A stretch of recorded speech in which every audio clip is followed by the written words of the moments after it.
welcome to Pixelados, the podcast where design, personal growth, and business come all together without all the complicated stuff. I'm your host, Ronald Rosales. This podcast is about tips that help me to learn English and still are helping me to learn English. I only have 5 years speaking like full-time English here in United States, so I was always thinking like, okay, how can I improve my English? How can I learn more vocabulary? I'm gonna tell you some of the tips that I've been doing and applying to my day-to-day life. Tip number 1. Surround yourself with English, not Spanish. So back in, 7 years ago, 8 years ago, I told myself, okay, I want to learn English. Because of course, during my life, I have been doing like courses or classes of English, but I wasn't really committed to learn English. So that is why I decided one day just cut Spanish from my work life and cut Spanish as much as I could from my content consumption.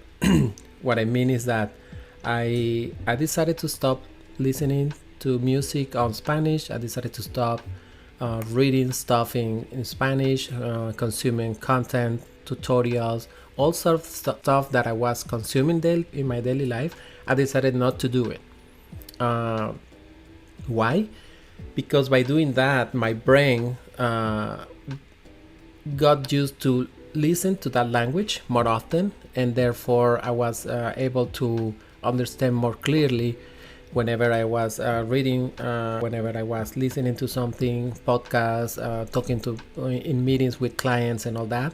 So it wasn't easy. The first movies that I watched the movies like total English, and I watched them with English subtitle at the beginning, so I could if I didn't understand what I was listening, at least I was reading and try to make sense of what was the conversation in the movie about. So I think that's one key element that definitely helped me back in the day when I was learning English. And then when I came here, it wasn't easy, but the first time that I speak with somebody here in America, it was like, oh, so I can understand, I can talk to people easily, not easily, but I was able to communicate myself and try to, because I was like understanding people. Okay. And of course, you're coming to a new country, you want to blend as much as you can, you want to be present on conversations with other people outside of the people of your community. So that was a good idea, was a good result of how I decided to learn English. Okay, so cut your native language, French, whatever language you grew up listening and talking and writing and everything, and start by cutting that and begin to listening to the language that you want to learn.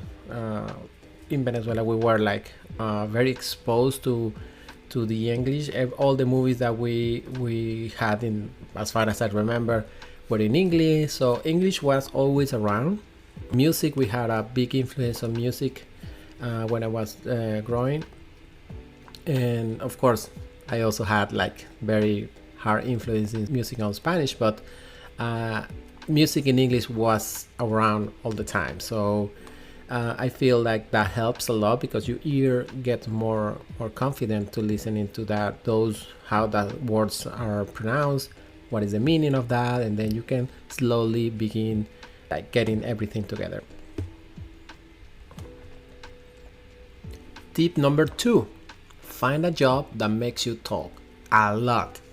So yeah, that's key. In my case, that was one of the key elements that I feel helped me out to fully switch my brain and fully commit to speaking one language without being translated in your mind. Because when you're learning a language, it's very common that you're trying to translate everything in your mind.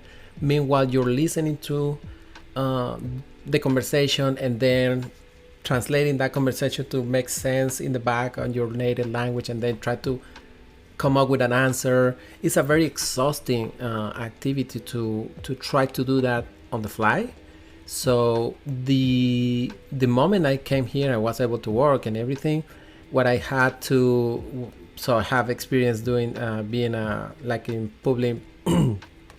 I had experience in the customer service, so I was able to find a job. Like I was a busboy, so I was always communicating with customers. I was always communicating with the waiter and in a restaurant, and I was all that. So I was able to, fortunately, to speak, to communicate with people. It was of course tough because in some cases I was like very anxious and very like I wanted to be able to to express myself in a good way. But I what I found is that especially here in United States, and especially in the place that I arrived was New York City.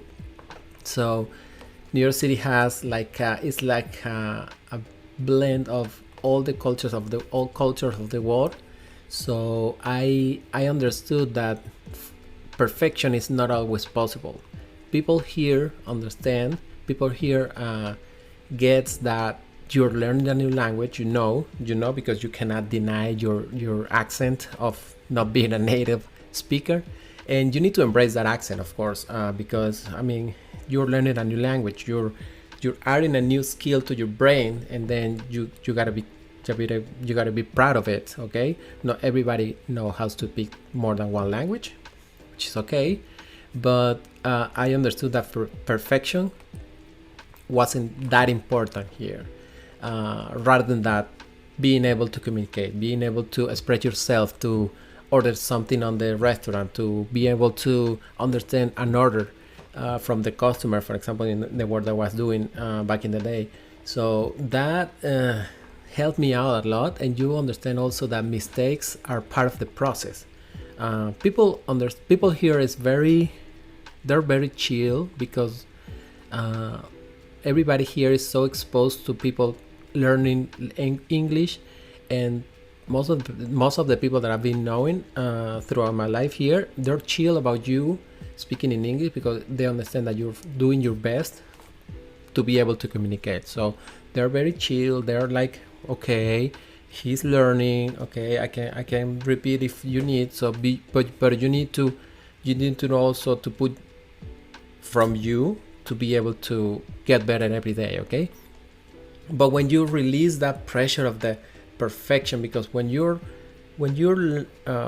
I was doing classes, taking a course of English, I remember that I was very afraid. I was like super scared about speaking because everything has to be perfect. Pronunciation has to be perfect. Everything needed to be perfect, and you felt judged by your peers. You felt judged by your teacher, even though that most of my teachers were very chill and very nice. But you got that pressure on you because you know these people, and oh no, I need to be perfect, and that stops you most of the time. Rather than help you, stop you, because you're not perfect. You're learning. You need to be able to allow yourself to make mistakes in order to grow. So the confidence that you're getting while talking is something that you are building day to day. But in order to get confident, you need to be able to understand, and you need to be able to grow, make mistakes, and of course trying to fix yourself, like try to fix the mistakes and understand, okay, this doesn't sound good. I need to be able to I need to try to find a better job, a better way of doing that. So confidence grows when the fears goes, and that's totally true. But in order to not be feared, you need to allow yourself to make mistakes. So that's something that like is entangled, and it's something that you gotta understand, and something that you need to be able to you need to be able to master.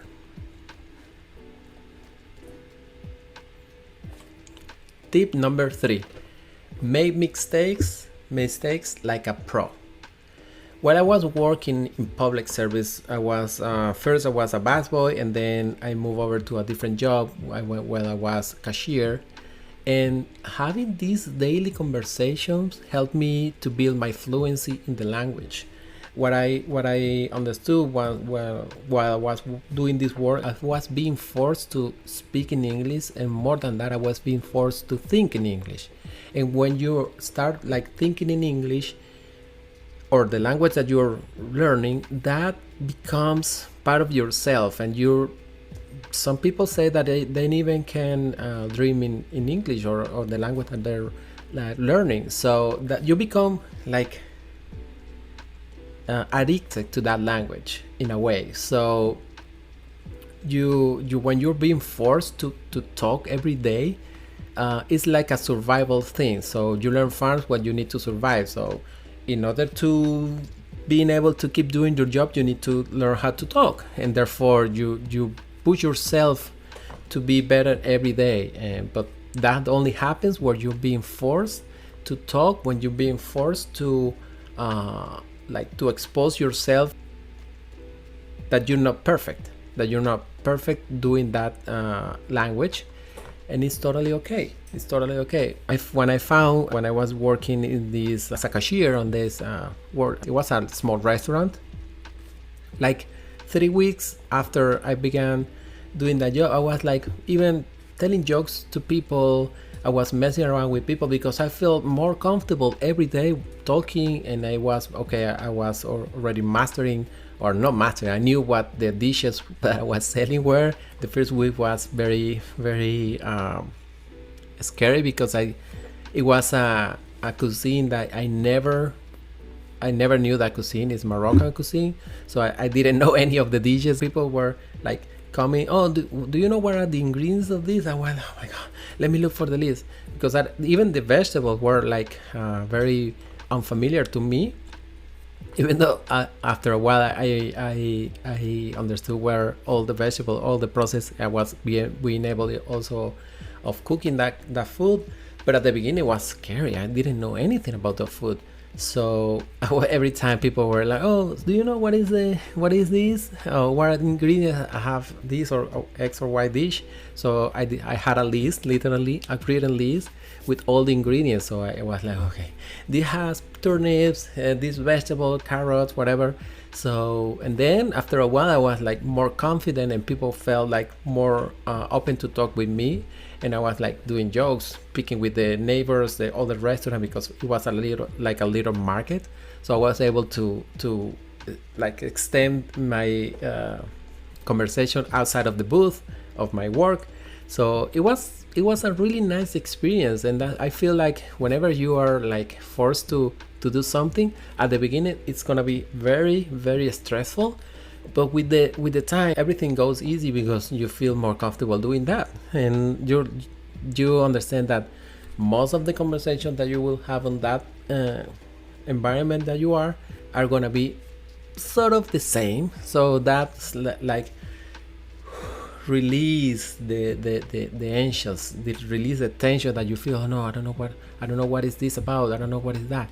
So I feel like that helps. Daily conversations with people, random people out of nowhere, help you to build fluency in the language, and also help you to increase or your vocabulary, but which is very important all the time. Okay, so make mistake like a pro. Don't worry about anything else. Just make mistakes, because you learn from every mistakes all the time. Tip number 4. Join a group with no Spanish speakers. I remember when I came here, I was playing roller hockey in Venezuela, so I played like, I don't know, 10 years or something over there. So when I came here, my coach Robert, who was the one who taught us how to play roller hockey over there, invited me to play ice hockey. And I didn't know anything about ice hockey. I didn't even know how to skate on ice. It was like my second time skating on ice. So I told him, okay, let's do it. And yeah, he found all the gear for me. I put everything on it, and yeah, it was a very funny experience, because all that I had to do was like all that I was able to do was falling and falling and falling and falling.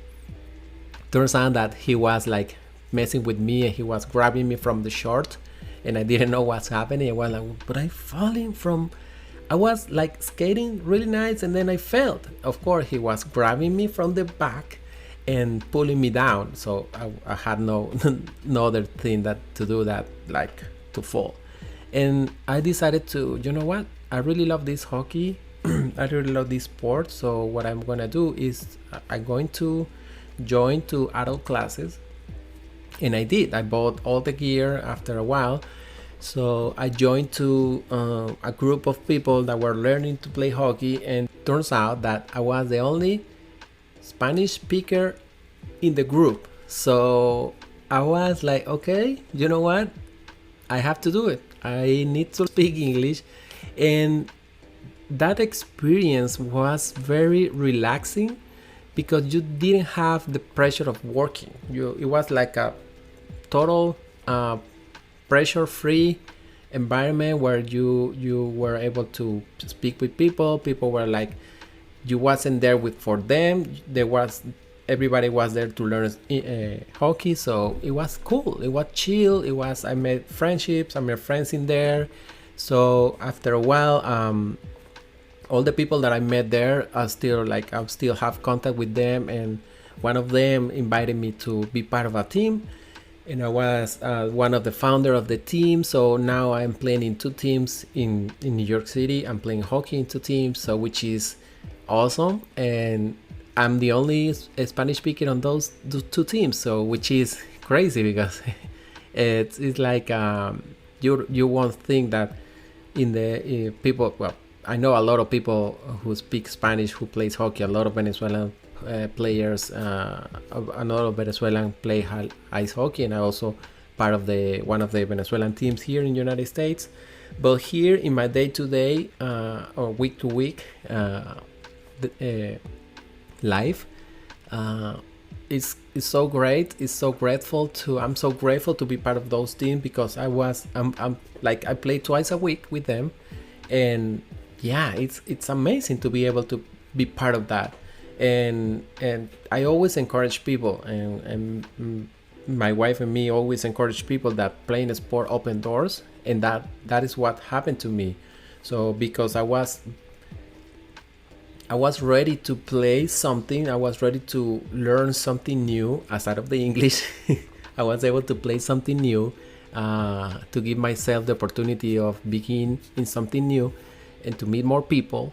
These people introducing other people introducing other people. So in no time now, whenever I go to play hockey over there, everybody on my team, hey Ron, how are you? And I have like so many casual conversation all the time with these people, and I really love them because they're so friendly, and they're like, I mean, those teams are the best team for me. Whatever you want to do, I suggest you to do something that is not work related. Call it running, call it I don't know, mountain biking, ceramic, whatever speak to you, whatever sport or hobby you like. I suggest you to embrace it. You know what? Give yourself the opportunity of go and learning something, and you will be like part of a new group. You will know more people that you probably have no idea what they do for a living. So and that's a cool thing because you're not there with any interest. You're there just to talk with them, just to be able to learn how to master ceramics, painting, whatever it is. You can do that. So it's always fun. Try to have fun, and you will notice that while you're having fun, you will be able to speak with no pressure. Even if you make mistake, I mean, it's all right. Everybody makes mistakes, but whenever you do that, you give yourself the opportunity of not thinking that much because you're having fun, and then the words come out of your mouth really nice and easy. So that is my tip is try to join to hobby, try to join to sport, try to be surrounded with people that you don't know, which is great because knowing people is always nice. But by doing that, you will be able to to speak fluently, and of course you will be able to have conversation outside of your daily day-to-day life, and of course it's like always nice to know new people. Okay. Tip number 5. When I joined to the company that I'm working on, it's a company that has people from all around the world, and turns out there are some Spanish speaker in my company that I work on.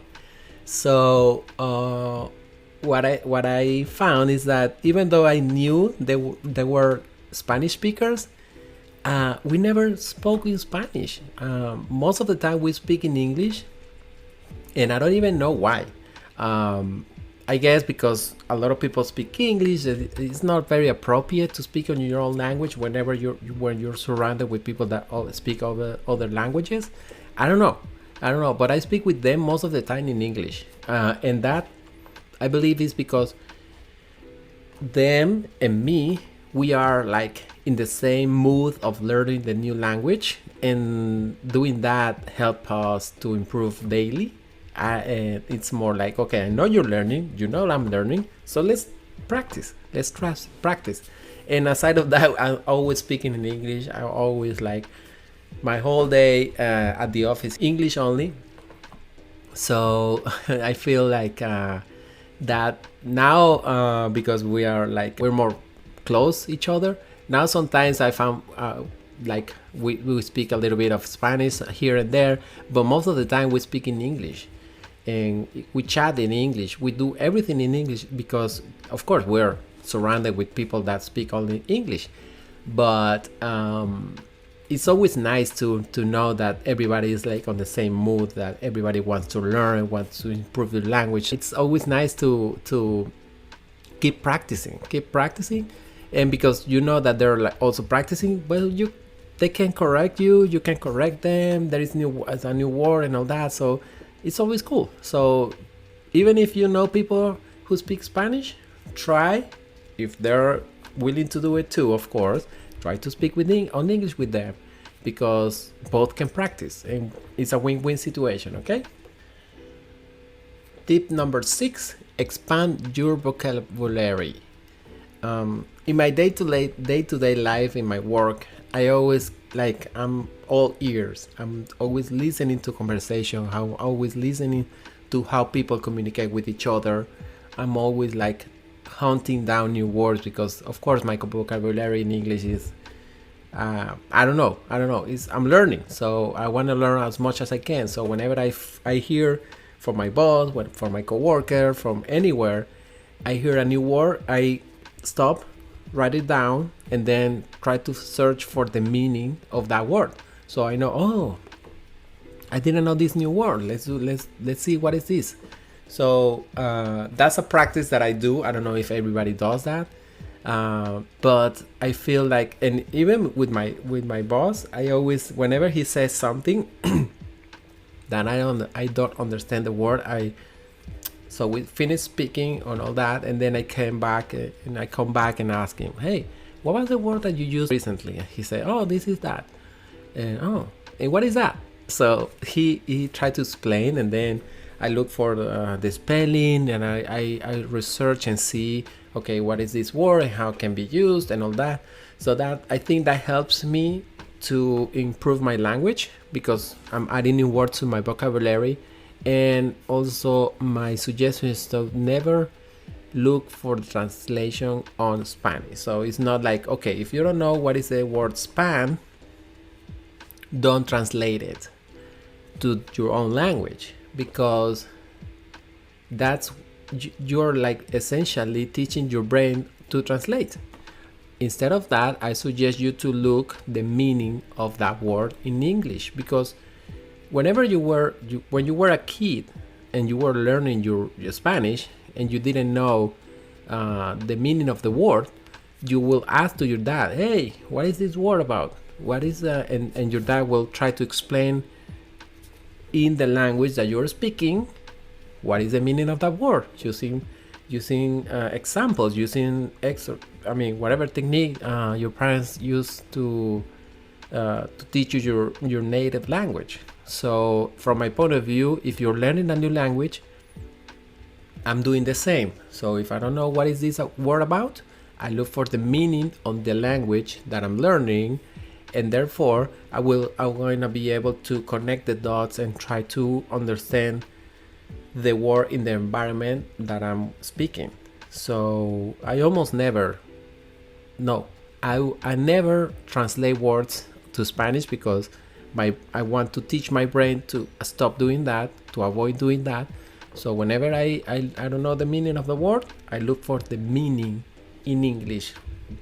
You can work on a dictionary, you can search on internet or whatever, but instead of translate it to your own language, look for the meaning of that word, and that will be very helpful for you. So yeah, that's my tip number 6.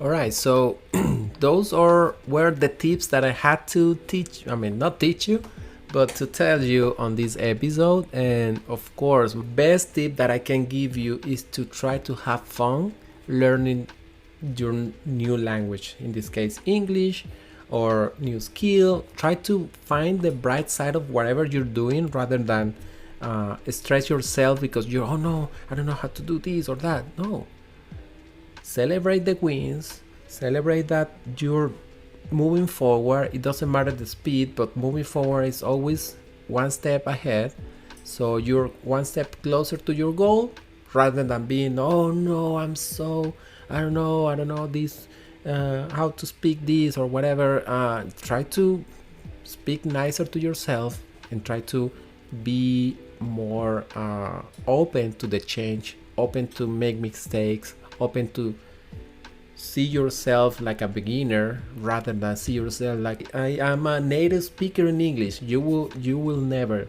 or I don't want to say you will never be a native speaker, but you need to embrace your accent, but you need to also improve your pronunciation, because I feel like it's respectful for everybody. If you want to speak fluently, you want to be able to improve your pronunciation as much as you can. So I do think that you need to allow yourself to make mistakes, but also with the end goal of learning as best as you can the new language. And with this I mean reading, how to write it, how to pronunciate it, how to live in that new language, because it's always good.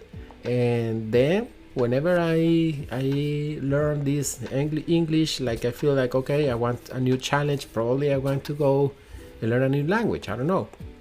But always be open to learn, always be open to be more to grow, open to grow, open to improve yourself, and celebrate the wins. Okay, see you in the next episode.